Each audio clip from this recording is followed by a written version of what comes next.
Hello everyone, welcome to Remote Academy. पिछले video में चाहे वो आरसीसी हो चाहे वो स्टील हो, हमने ये देखा था कि वहाँ पे एक कोड बुक यूज हो रही थी। आईएस, कहीं पे आईएस 456 2000, कहीं पे आईएस 456 1984, कहीं पे आईएस 800। एक कोड बुक क्या है, इसी कोड बुक का हम लोग डिस्कस करेंगे। कोड बुक एक्चुअली क्या है, एक रूल्स एंड रेगुलेशंस बताता है। जहाँ भी हम इंजीनियरिंग डिजाइन करते हैं तो वहाँ पे कुछ स्टैंडर्ड एस्टेब्लिश किया होता है, जो कि पहले से ही डिसाइडेड होता है कि अगर कैसा एक्सपोजर है तो उसकी क्या रिजल्ट होनी है, क्या वैल्यूज होगी, तो पहले से डिसाइडेड होती है। वही कोड बुक है। जैसे हमारे भारतीय संविधान में कुछ रूल्स एंड रेगुलेशंस हैं, ठीक उसी प्रकार इंजीनियरिंग डिजाइन के लिए भी अलग अलग फील्ड में अलग अलग कोड बुक होते हैं। ठीक है, वैसे तो सिविल इंजीनियरिंग में बहुत सारे कोड हैं, बट एक्चुअली हम लोगों को सारे कोड बुक नहीं पढ़ने हैं, क्योंकि सारे पढ़ेंगे तो इसी को पढ़ते रह जाएंगे, टाइम निकल जाएगा। ठीक है, तो मेन हम लोग पढ़ लेते हैं, जिससे हमारा डिजाइन भी आसान हो जाएगा। डिजाइन भी पढ़ लेंगे और जितने भी क्वेश्चंस आते हैं उनका भी स्टडी हो जाएगा, तो एक साथ दोनों क्लियर हो जाएगा। ठीक है, तो चलिए स्टडी करते हैं हम लोग एक लाइन से कौन कौन से होते हैं। देखिए यहाँ पे हमने बहुत सारे कोड बुक आप लोगों को दिखाने के लिए लिख रखे हैं, लेकिन हम इन सबको एक साथ नहीं पढ़ेंगे। हम कोशिश करेंगे इसको दो पार्ट में पढ़ने के लिए, क्योंकि एक साथ इतने सारे कोड बुक पढ़ेंगे तो भूल जाएंगे, क्योंकि इसमें सारे डेटा हैं, कंफ्यूजिंग हो जाएंगी। ठीक है, तो हम स्टार्ट करते हैं फर्स्ट नंबर से। आप लोग देख रहे हैं सबसे पहले IS 875 है। IS 875 जो है, IS 875 ये लोड को शो करता है। ठीक है, लोड कौन कौन से होते हैं? Dead load, wind load, live load, है ना, स्नो लोड और स्पेशल लोड कॉम्बिनेशंस होते हैं। तो IS 875 जो है, जिसको हम बोलते हैं इंडियन स्टैंडर्ड 875, ये लोड्स को दिखाता है। तो ये कौन कौन से लोड होते हैं मैं आपको बता देता हूँ। कौन कौन से लोड हैं? पहला है डेड लोड, दूसरा होता है लाइव लोड, तीसरा होता है विंड लोड, चौथा होता है स्नो लोड, और पांचवा जो होता है वो होता है लोड कॉम्बिनेशंस। ठीक है, इतने सारे होते हैं। तो IS 875 के ये आता है पार्ट 1 में।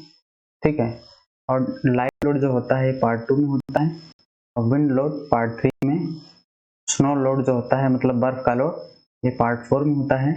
पार्ट 5 में लोड कॉम्बिनेशन होता है। अलग अलग लोड अगर कंसीडर किए जाए तो सबको अलग अलग फैक्टर ऑफ सेफ्टी के साथ एक साथ जोड़ सकते हैं। इसी में जो लोड कॉम्बिनेशन है, या फिर इसमें गैंट्री गार्डर भी होता है। मैंने गैंट्री गार्डर बताया था पिछले वाले वीडियो में आरसीसी में, आप लोग पीछे वाले वीडियो आप देख सकते हैं। ठीक है, गैंट्री गार्डर मैंने बता दिया था। तो ये IS कोड नंबर 875 है। इसमें इतने सारे पार्ट हैं, part 1, part 2, part 3, part 4, part 5।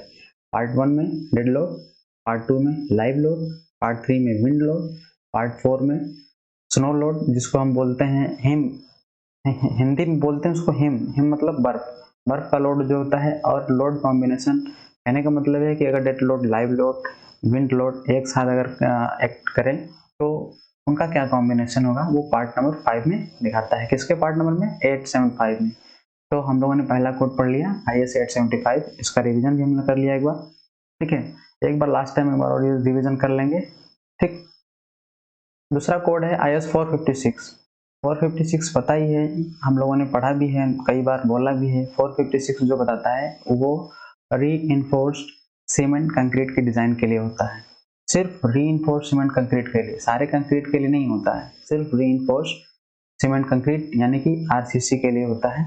और इसमें भी 456 दो टाइप का होता है। एक होता है IS 456 2000, ऐसे लिखते हैं, एक्चुअली मैंने वैसे लिख दिया है 456 2000, ऐसे लिखा होगा IS 456 2000।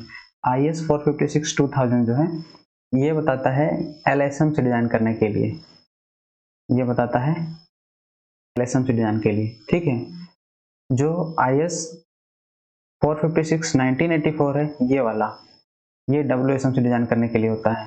ठीक है, यही डिफरेंस है दोनों में।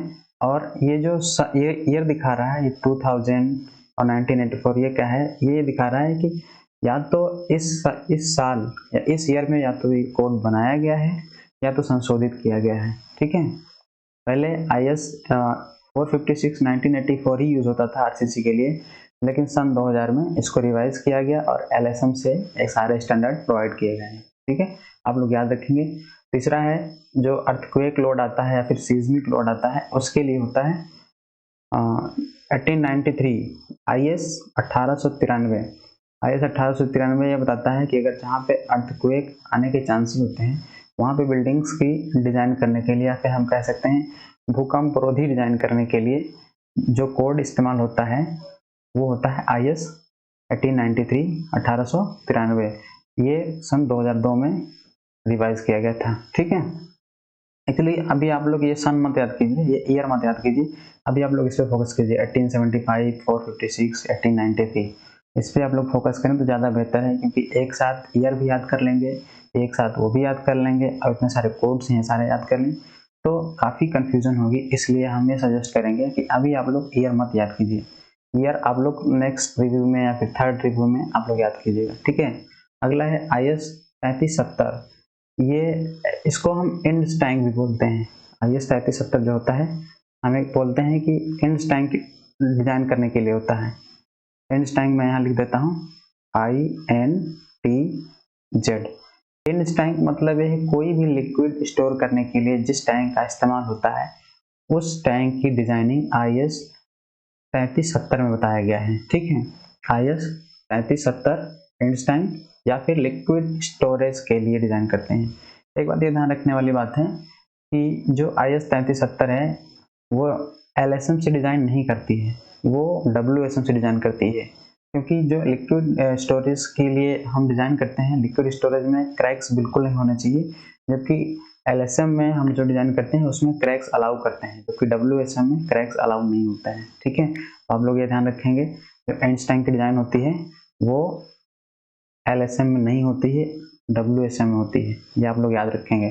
ठीक, फिर उसके बाद IS 1343, IS 1343, ये PSC होता है। मैंने पहले बता रखा है PSC क्या है, प्री स्ट्रेस्ड कंक्रीट। जिस तरीके से RCC एक टाइप की कंक्रीट है, उसी तरीके से PSC भी एक टाइप की कंक्रीट है, जिसमें हम पहले से ही स्ट्रेसेस जनरेट कर देते हैं एक टेंडन का यूज करके।